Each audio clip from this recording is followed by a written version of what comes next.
ہم نے اسی ضمن میں پاکستان میں ایک تحریک شروع کی شادی بیاہ کے ضمن میں. یہ بھی ہمارا بڑا سوشل فنکشن ہے، بہت بڑا، اور اس میں فضول خرچیاں ہو رہی ہیں. حرام کی کمائی ہوئی کمائی جو ہے وہ پانی کی طرح بہائی جاتی ہے. ابھی مجھے ایک صاحب نے بتایا کہ ممبئی میں 2 شادیاں ہوئی ہیں مسلمانوں میں، ایک میں 1.5 کروڑ روپیہ خرچ ہوا، ایک میں 80 لاکھ خرچ ہوا. ہم نے وہاں اصلاحی تحریک شروع کی. ضیاء الحق صاحب نے بھی کوشش کی تھی، آرڈیننس پاس کیا تھا، لیکن یہ چیزیں قانون سے نہیں. آپ کہیں کہ کسی دعوت میں 50 سے زیادہ مہمان نہیں آئیں گے، وہ 100 آ گئے تو زیادہ زیادہ یہ ہوگا پولیس والوں کو رشوت کا کھاتا کھل گیا، جو یہ پیسے لے جائیے صاحب. کبھی کبھی وہ پکی پکائی جگہ لے جا کے اپنے تھانے میں بیٹھ کے کھاتے تھے، لیکن قانون سے نہیں بدلتا مزاج. ہم نے کیا طے کیا؟ دیکھو، جو تقریب حضور سے صحابہ سے ثابت ہے ضرور کرو، ضرور کرو، ضرور کرو. عضو علیہا بالنواجذ، اپنے دانتوں سے پکڑ لو اس کو. اور جو تقریب ثابت نہیں حضور سے اور صحابہ سے، یقیناً یہ کہیں باہر سے آئی. یا تو ہمارا خاندانی پس منظر جو ہے، اکثر تو ہندوؤں سے مسلمان ہوئے، وہ سادات ہوں، صدیقی ہوں، فاروقی ہوں، عثمانی ہوں، وہی ہیں جو باہر سے آئے تھے. باقی تو اکثریت یہیں سے، وہ اپنا ہندوانہ پس منظر لے کر آئے. تو جس کا ثبوت صحابہ کے دور میں نہیں، وہ یقیناً باہر سے آئی ہوئی چیز ہے. اس میں پھر سادگی نہیں، اس میں کمی نہیں، جڑ سے کاٹو اس کو. اس بنیاد پر ہم نے 5 فیصلے کیے، ذرا سن لیجئے آپ بھی، اگر آپ کچھ سوشل ورک کرنا چاہیں اس کو عام کریں. نمبر 1، نکاح مسجد میں. حدیث موجود ہے، ترمذی شریف کی روایت، اعلنوا ھذا النکاح واجعلوہ فی المساجد.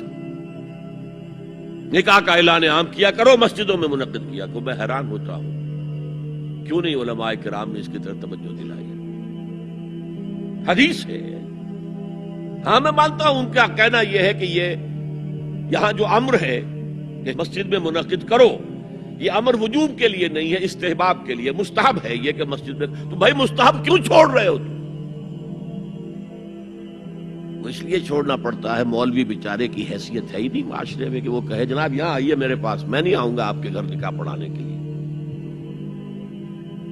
وہ اپنا رجسٹر بغل میں دبائے بیٹھا سوکھتا رہتا ہے. وہ تو آنی تھی بارات عصر کے وقت، مغرب بھی جا رہی ہے، آئی ہی نہیں.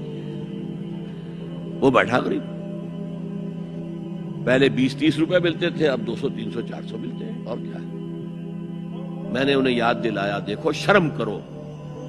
عیسائیوں نے آج تک اپنے چرچ کی اور اپنے پادری کی عزت یہ رکھی ہے کہ شہزادے اور شہزادی کی شادی ہوگی وہ بھی پادری چرچ میں آئیں گے. شہزادے کی شادی ہو رہی ہے تو جو ان کی پارلیمنٹ کے ساتھ ہے چرچ، وہاں شادی ہوگی. وہاں پردہ نہیں ہے، لڑکا لڑکی دونوں آمنے سامنے کھڑے ہو کر قول و قرار کریں گے. ہمارے ہاں پردہ ہے تو اس لیے لڑکی کے گھر بھی جائیں گے تو لڑکی تو محفل میں نہیں آئے گی. لڑکی کا ایک وکیل ہوگا، وہ وکیل اجازت لے کر آئے گا، 2 اس کے گواہ ہوں گے، اس کے سامنے اجازت لی گئی، پھر وہ نکاح خواہ کو اجازت دیں گے، وہ نکاح پڑھا دیں گے. پہلی بات یہ ہو گئی کہ نکاح مسجد. نمبر 2، نکاح کے موقع پر کوئی دعوت طعام نہیں، کوئی ثابت نہیں. دعوت طعام صرف ایک ہے، وہ ولیمہ ہے. اور اس قدر معقول بات ہے، سب باپ اپنے سینوں پر ہاتھ رکھ کر سوچیں اور میری بات سنیں. کیا بیٹی کو گھر سے رخصت کرنے کا وقت جو ہے وہ خوشی کا وقت ہوتا ہے؟ جب بیٹی گھر سے جا رہی ہو، کوئی جانور بھی آپ قربانی کے لیے، کوئی مینڈھا کو بکرا لے آئیں 8-10 دن پہلے اور بچے مانوس ہو جائیں تو وہ جب آپ ذبح کرتے ہیں تو پچھاڑے کھاتے ہیں کہ نہیں بچے؟ اور یہ لخت جگر ہے، نور چشم ہے، 18 20 22 برس گھر میں رہی ہے، وہ جا رہی ہے. خوشی نہیں ہے وہاں، صرف یہ ہوتا ہے اے سائی آف ریلیف کہ ایک ذمہ داری کا بوجھ تھا، اللہ نے آج پورا کرا دیا، اتروا دیا بوجھ. پھر بھی اندیشہ ہوتا ہے، پتہ نہیں مزاج ملے نہ ملے، نئے ماحول میں جا رہی ہے، وہاں جا کر ایڈجسٹ ہو یا نہ ہو، اندیشے پھر بھی ہوتے ہیں. ان سے مرغ پلاؤ کھانا اور متنجن کھانا کوئی معقول بات نہیں ہے۔ معقول بات کیا ہے؟ لڑکا اس کا گھر آباد ہوا ہے، وہ ولیمہ کرے، اس پر باقاعدہ احادیث اولبو ولو بشاتن، ولیمہ ضرور کرو چاہے ایک ہی بکری ہو تمہارے پاس، ذبح کرو، کاٹو، کھلاؤ گوشت اپنے دوستوں کو، احباب کو۔ یہاں تک کہا کہ بیس طعام الولیمہ، برا کھانا ہے ولیمے کا کہ اس میں غریبوں کو نہیں بلایا جاتا۔ ظاہر بات ہے مسلی کھلانے کے لیے تو ولیمہ نہیں ہوتا، اپنے احباب کو، دوستوں کو بلایا جاتا ہے۔ پھر بھی میں تم سے کہتا ہوں کہ جسے ولیمے کے لیے بلایا جائے وہ اگر نہیں جائے گا تو اللہ اور اس کے رسول کے حکم کی نافرمانی کرے۔ تو جس رسول نے اتنی تفصیل سے حکم دیا ہو ایک دعوت کا، وہ دوسری دعوت میں بھی خیر ہوتا میں بیان کرتا۔ جب نکاح مسجد میں اور کوئی دعوت طعام نہیں تو بارات کا تصور خلاص۔ بارات کس بلا کا نام ہے؟ قرآن میں تو کوئی ذکر ہی نہیں، عربی میں یہ لفظ ہی نہیں۔ اجتماعی طرفین مسجد میں ہوا، نکاح ہوا، لڑکی کو، حضرت فاطمہ کو رضی اللہ تعالی عنہا، کچھ خواتین جا کر چھوڑ آئی تھی اس حجرے میں جو ایک انصاری صحابی نے حضرت علی کو دیا تھا۔ ان کا تو کوئی گھر بھی نہیں تھا، کوئی حضرت علی آئے ہوں اور آ کر ودا کرا کے لے کے گئے ہوں۔ چوتھی چیز، جہیز کا کوئی تصور اسلام میں نہیں، خالص ہندوانہ رسم، خالص ہندوانہ رسم، خالص ہندوانہ رسم۔ ہندوؤں میں کیوں ہے؟ وہ اس لیے ہے، معقول بات ہے کہ لڑکی کا وراثت میں کوئی حصہ ہے ہی نہیں، وہ تو جب گھر سے نکل رہی ہے کچھ دے دلا کے رخصت کر دو، دان دہیج، یہ خیرات ہے، لڑکی کا حق کوئی نہیں ہے گھر پر۔ اسلام میں تو لڑکی وارث ہے، والد فوت ہوں گے وراثت تقسیم ہوگی، والدہ فوت ہوگی کوئی ان کی ہے ملکیت وہ تقسیم ہوگی۔ شادی کے موقع پر کوئی جہیز اسلام میں نہیں، قطعاً نہیں۔ غلطی سے حضرت فاطمہ کے جہیز کو جہیز کہہ دیا گیا، وہ جہیز کیا تھا؟ ایک پیسہ بھی حضور کے اپنی جیب سے نہیں تھا۔ اس شادی میں خاص بات کیا تھی کہ دولہا کے ولی بھی حضور ہی ہے، اور کون ہے؟ علی کا کون تھا مدینے میں؟ اور دلہن کے والد بھی حضور ہے۔ اب حضور پوچھتے ہیں حضرت علی سے، تمہارے پاس مہر دینے کے لیے کچھ ہے؟ عرض کیا میرے پاس تو کچھ نہیں ہے۔ وہ فقراء صحابہ میں سے تھے۔ فرمایا مہر تو دینا ہے، تمہارے پاس ایک زرہ ہوتی تھی؟ جی ہاں زرہ تو ہے۔ انہوں نے یہ سمجھا زرہ تو جہاد کے لیے ہے، کوئی وہ دولت تو نہیں ہے۔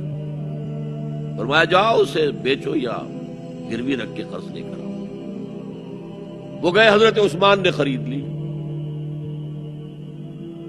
اور کچھ دنوں کے بعد واپس کر دی ہدیتاً، یہ زرہ میں ہدیہ آپ کو کر رہا ہوں۔ اس وقت اگر کہتے چھوڑو علی، کہاں تو لو میں پیسے دے دیتا ہوں تمہیں، تو ان کی طبیعت پر بار ہوتا۔ اس پیسے سے حضور نے کچھ پیسے گھر بھیجے اندر، دلہن کو ذرا تیار کر دو، اور کچھ پیسوں سے وہ ایک گدا جس میں کھجور کی کھال بھری ہوئی تھی، اور 2 تکیے جس میں کھجور کی کھال بھری ہوئی تھی، ایک مشکیزہ، کنویں سے پانی تو لانا ہی ہے نا، ایک چکی، جو ہو یا گیہوں ہو پیسنا تو ہے نا، کوئی 1-2 برتن، اور اللہ اللہ خیر صلی اللہ، یہ تھا جسے جہیز کہتے ہیں، جس میں ایک پیسہ بھی حضور کا شامل نہیں ہے۔ وہ حضرت فاطمہ کا مہر تھا جسے بنایا گیا، ورنہ مدینے ہی میں دوسری آپ کی صاحبزادی کا نکاح حضرت عثمان سے بھی ہوا، کہیں ذکر ہے جہیز کا؟